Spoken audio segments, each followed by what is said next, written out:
ఏం పేరే పెద్ద ఆయన? నా పేరు శిశుపాల్ రెడ్డి. శిశుపాల్ రెడ్డి. ఎట్లా ఉంది 14 నెలల కాంగ్రెస్ పాలన? ఎట్లా ఉంది? పాలన బ్రహ్మాండంగా ఉంది మన. బ్రహ్మాండంగా ఉంది. ఎంత బ్రహ్మాండంగా ఉంది? బ్రహ్మాండంగా అంటే రైతులకు రుణమాఫీ పనిచేసిండు. తర్వాత మన బోనస్ ఇచ్చిండు. 500 బోనస్ ఇచ్చిండు. బోనస్ ఇచ్చిండా? ఇచ్చిండు. ఇప్పుడు గ్రామాల పోయి చెప్తే నాకు చెప్తారు. తర్వాత మన రైతు భరోసా ఇచ్చిండు. ఇచ్చిండు. టంగ్ బట్టి మన పైసలు రాత్రి నుంచి టంగ్ పడుతున్నాయి. పైసలు పడుతున్నాయా? టంగ్ అంటుంది ఒకటే. నా ఫోన్ ఆగుతలేదు. ఫోన్ ఆగుతలేదు ఎందుకట్లా? అడిస్తాక ఏ లేవు. అన్ని బోగస్ ముచ్చట్లు, బోగస్ వ్యవహారం, ఏం లేదు. వాస్తవం చెప్పాలంటే వాళ్ళు చేసే పరిపాలన మొత్తం దుర్మార్గమైన పరిపాలన. జనాలు మభ్య పెట్టిండ్రు, మోసం చేసిండ్రు, అధికారంలోకి వచ్చిండ్రు. ఇవాళ ఈ దేశంలో చట్టము న్యాయం ఉంటే, భారత ఎన్నికల కమిషన్ ఉంటే ఇమీడియట్ గా కేసు బుక్ చేయాలి. ఎందుకు? ఇప్పుడు నేను 50,000 తీసుకోపోతున్నా, నా మీద కేసు బుక్ చేస్తుంది, బుక్ చేస్తుంది, పట్టుకపోయిన బుక్ చేస్తుంది. దొంగ వాగ్దానాలు చేసినావు, అధికారంలోకి వచ్చినావు, అమలు చేయకపోతే మరి ఎవరి మీద ఓటర్ ప్రముఖ చేసినట్టే కదా. నువ్వు దొంగ హామీలు అంటున్నావు కదా. ఆయన స్టేజీల మీద మహిళల్ని కోటీశ్వరాలను చేస్తా అని మహిళా మీటింగ్లు కావచ్చు, పెద్ద పెద్ద మీటింగ్లు పెట్టి గ్రామాలలో పోయి మొత్తం రైతు భరోసా టక్కు అని పడుతుందని ఆయన కాన్ఫిడెన్స్ చెప్తున్నాడు. మీరు చెప్పమను.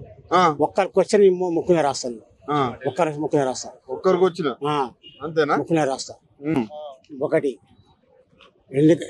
కేసీఆర్ అధికారం ఉన్నప్పుడు ఇదే కోదండరాము, ఆకునూరు మురళి వీళ్ళంతా వచ్చి కాళేశ్వరం వేస్ట్ పథకం ఎంత డబ్బులు వేస్ట్ చేసిండో 9 ఎక్కడ కట్టాలి, ఆ నుంచి గ్రావిడ్ ఎల్లంపల్లిలో పోయాలి, వస్తాయి నీళ్లు, ఎంత వేస్ట్ పెట్టాడు.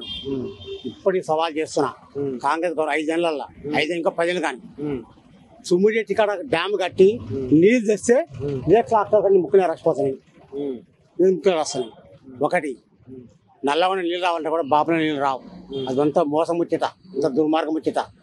నల్లగొండ నీళ్ళు రావాలంటే పాలమూరు రంగారెడ్డి పూర్తి అయింది, ఇంకా 20% ఉంది, అయిపోయింది. అది పూర్తి చేసి ఆ నుంచి డిండి నుంచి శివన్నగూడెం వస్తే నీళ్ళు వస్తాయి. అంటే నేను ఏమంటున్నా అంటే, ఇప్పుడు మీది ఏ జిల్లా? నల్లగొండ జిల్లా. నల్లగొండ జిల్లా కదా. మీరు ఉమ్మడి నల్లగొండ జిల్లాలో మొత్తం కాంగ్రెస్ కే 90% కాంగ్రెస్ కే ఇచ్చిర్రు సీట్లన్నీ. ఎట్లా ఉంది? మార్పు కావాలి, కాంగ్రెస్ రావాలి, గెలవాలనుకున్నారు. ఇక్కడ మంత్రులు కూడా అయ్యారు. నేను చెప్పనా, ఒకటే, ఈ కోమటి రాజగోపాల్ రెడ్డి డబ్బులు పంచడం తప్ప ప్రజల కోసం పనిచేసేది కాదు.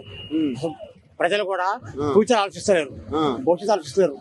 నాకు రక్షిస్తుందిగా, నాకు 50 ఇచ్చిందిగా, చూడనాయకులు ఉంటారు వీళ్ళే, వాళ్ళంతా ప్రచారం చేస్తారు. ఇప్పుడు డబ్బుతో గెలిచిన వాళ్ళే.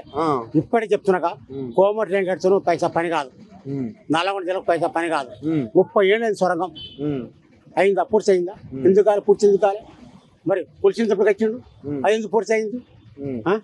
అది ఎందుకు పూర్తి అయింది అంటున్నా. ఇప్పుడు కేసీఆర్ 3 ఏళ్లలో కాళేశ్వరం కట్టిండు. 3 ఏళ్లలో ఇలా కాళేశ్వరం నీళ్ళు కూడా మళ్ళీ సహకరించి నీళ్ళు చేస్తున్నావు. 5 ఏళ్ళ గండిపేట వస్తున్నావు. ఆంచి వస్తాయి, మూసికి వస్తాయి, మూసికాంచి వస్తాయి, మూసి నుంచి నల్లగొండకు వస్తాయి, రకరకాలు వస్తాయి, ఆ నుంచి మన కాపర్స్ వస్తాయి, రానపడి మొత్తం వస్తాయి. ఆ మూసికి వచ్చిన తర్వాత మరి ఇప్పుడు కాళేశ్వరం మొత్తం కుంగిపోయింది. ఏం చెప్తావు? కాళేశ్వరం కుంగలే, అన్ని వేస్ట్ ముచ్చట్లయి. ఒకటి, కాళేశ్వరం కుంగలే. ఆడ కేవలం మేడిగడ్డ దగ్గర 84 పిల్లర్ రాయి, 84 పిల్లర్, ఒక 3 పిల్లలు గుంగిపోయినాయి. అది ఏ బ్యాచ్కి ఆ బ్యాచ్ ఉంటుంది. ఆ 11 పిల్లర్లో 3 పిల్లలు గుమ్మినాయి. ఆ 11 పిల్లలు తీసి కట్టినా కానీ 200 కోట్ల అది కడితే అయ్యేపోద్ది. అవి కట్టి ఇవ్వచ్చు. ఇప్పటికి కూడా ఏం చేస్తారు వాళ్ళు బదనం చేసినాక, కేసీఆర్ బదనం చేసినాక, కాళేశ్వరం దోసుకు 1,00,000 కోట్లు చూసుకుని ప్రచారం చేసినాక ఇప్పుడు కడితే బదనం అవుతాం. అందుకని చేసుకురాలి. ఫైనల్ ఒకటి చెప్పు, నిన్న ఇవాళ మళ్ళీ స్టార్ట్ చేసినాం మేము ఇందిరమ్మ ఇల్లులు కావచ్చు, రేషన్ కార్డులు కావచ్చు, మళ్ళా రైతులకు ఏదైతే భరోసా కూడా ఇస్తున్నాం. నేను చెప్తున్నాగా, ఇందిరమ్మ ఇల్లు ఇయ్యాడు, రైతు భరోసా ఇయ్యాడు, ఏది ఇయ్యాడు, అన్ని ఒట్టి ముచ్చట్లు, బోకర ముచ్చట్లు. చెప్పవాను ఏ లెక్క ఇస్తాడు, చెప్పవాను ఎట్లా ఇస్తాడు. ఇప్పటికి చెప్తున్నా, 1,40,000 కోట్లు అప్పు తెచ్చినాం. ఇప్పటికి 1,40,000 కోట్ల 20,000 కోట్లు రుణమాఫీ చేసినాం. మిగతా 1,20,000 కోట్లు ఏం చేసి చెప్పు నాకు, లెక్క చెప్పు నాకు, చెప్ప. మరి నీకేంత అవగాహన ఉంది? మరి ఆయన ఎంత కాన్ఫిడెన్స్ గా ఎట్లా చెప్తా అంటే సభలల్లో ప్రజలు మోసం చేయడం, ఇప్పటికి మోసం చేయడం ఏం లేదు. ఇప్పుడు ఇవాళ చెప్తున్నా, ఇప్పటికి కూడా రిజర్వ్ బ్యాంక్ అనేది తన హ్యాండ్ బుక్ ప్రకటించింది.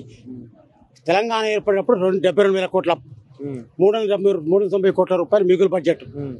అన్ని అప్పులు కట్టంగా అన్ని కట్టంగా.